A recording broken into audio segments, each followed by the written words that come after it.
নমস্কার বন্ধুরা, পাঁচমিশালি রান্নাঘরে আপনাদের সকলকে স্বাগত। আজকে আমি বানিয়ে দেখাবো মোচা চিংড়ি রেসিপি। খেতে দারুণ লাগে, গরম গরম ভাতের সাথে রেসিপিটা দারুণ লাগে। দেখে ভালো লাগলে অবশ্যই লাইক শেয়ার করবেন আর কমেন্ট করে জানাতে ভুলবেন না আপনাদের কেমন লাগলো।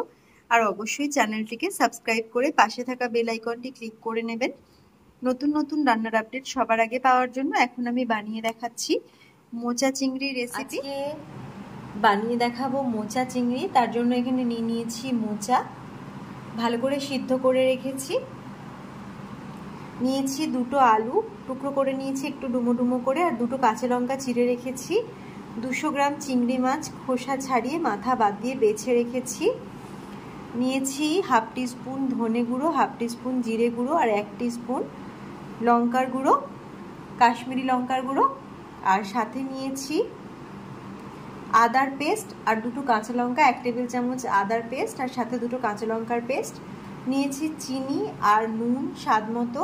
এখানে সর্ষের তেল নিয়ে নিয়েছি 3 টেবিল চামচ, হলুদ গুঁড়ো নিয়েছি 1 চামচ, সাথে নিয়েছি এলাচ, দারচিনি, দুটো শুকনো লঙ্কা, জিরে আর তেজপাতা। নুন আর হলুদ মাখিয়ে নিতে হবে চিংড়ি মাছের মধ্যে। কড়াইতে তেল দিয়ে দেবো চিংড়ি মাছ ভেজে নেওয়ার জন্য। তেলটা একটু গরম করে নিচ্ছি। তেল গরম হয়ে গেছে, এবার হালকা করে মাছগুলো ভেজে নিতে হবে।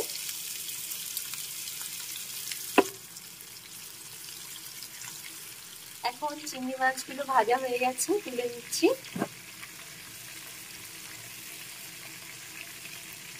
এবার ভেজে নিতে হবে আলুগুলো।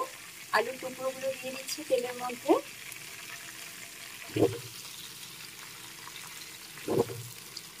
একটু নেড়ে চেড়ে ভালো করে ভেজে নিচ্ছি।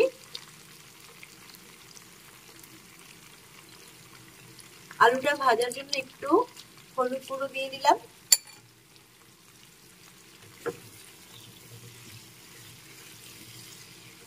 আলু ভেজে নিয়েছি, আলুগুলো তুলে নিতে হবে।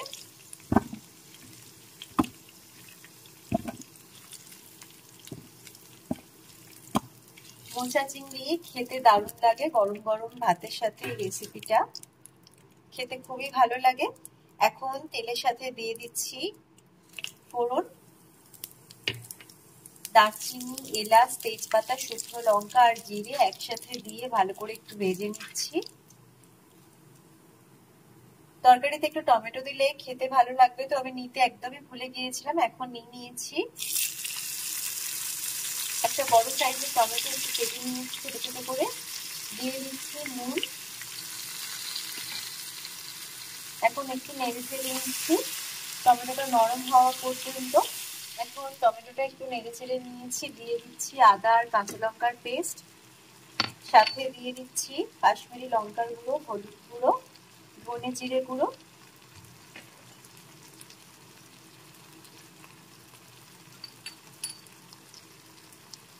এখন মশলাটাকে একটু ভালো করে নেড়ে চেড়ে কষিয়ে নিচ্ছি। এখন মশলাটা ভালোভাবে কষিয়ে নিয়েছি। দিয়ে দিচ্ছি আলু। আলুগুলো দিয়ে ভালো করে আরো কিছুক্ষণ কষিয়ে নিতে হবে মশলার সাথে।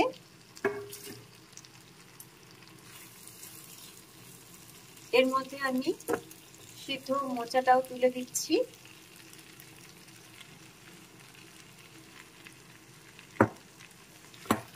ভালো করে নেড়ে চেড়ে মিশিয়ে নিচ্ছি। আর কিছুক্ষণ মশলার সাথে নেড়ে চেড়ে কষিয়ে নিতে হবে। মশলার সাথে খুব ভালো করে কষিয়ে নিয়েছি। এবার এর মধ্যে দিয়ে দিচ্ছি চিংড়ি মাছ, দিয়ে দিচ্ছি কাঁচা লঙ্কা। খুব ভালো করে নেড়ে চেড়ে মিশিয়ে নিচ্ছি। একটু জল দিয়ে সিদ্ধ করে নিতে হবে। তরকারিটা আমি শুকনো শুকনোই রাখবো, তাই খুব বেশি জল দিচ্ছি না, জলের পরিমাণটা একটু কমই মেশাচ্ছি সিদ্ধ হওয়ার মতো। এখন নেড়ে চেড়ে খুব ভালো করে মিশিয়ে একটু ফুটিয়ে নিচ্ছি শুকনো শুকনো হওয়া পর্যন্ত। একটা ঢাকনা দিয়ে ঢেকে করছি এটা। এখন ঢাকনা দিয়ে বেশ কিছুক্ষণ ফুটিয়ে নিয়েছি। মাঝখানে একবার ঢাকনা খুলে আমি নেড়েচেড়েও দেখে নিয়েছিলাম, ভালোভাবে সেদ্ধ হয়ে গেছে। এখন একদম রেডি হয়ে গেছে মোচা চিংড়ি রেসিপি।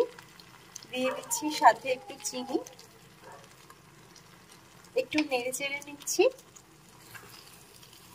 আরো 1 মিনিট মতো এভাবে আমি রেখে তারপর গ্যাসটা অফ করে দেব। এখন একদম রেডি হয়ে গেছে মোচা চিংড়ি রেসিপি। আপনারাও ট্রাই করতে পারেন রেসিপিটা, আশা করি আপনাদের ভালো লাগবে।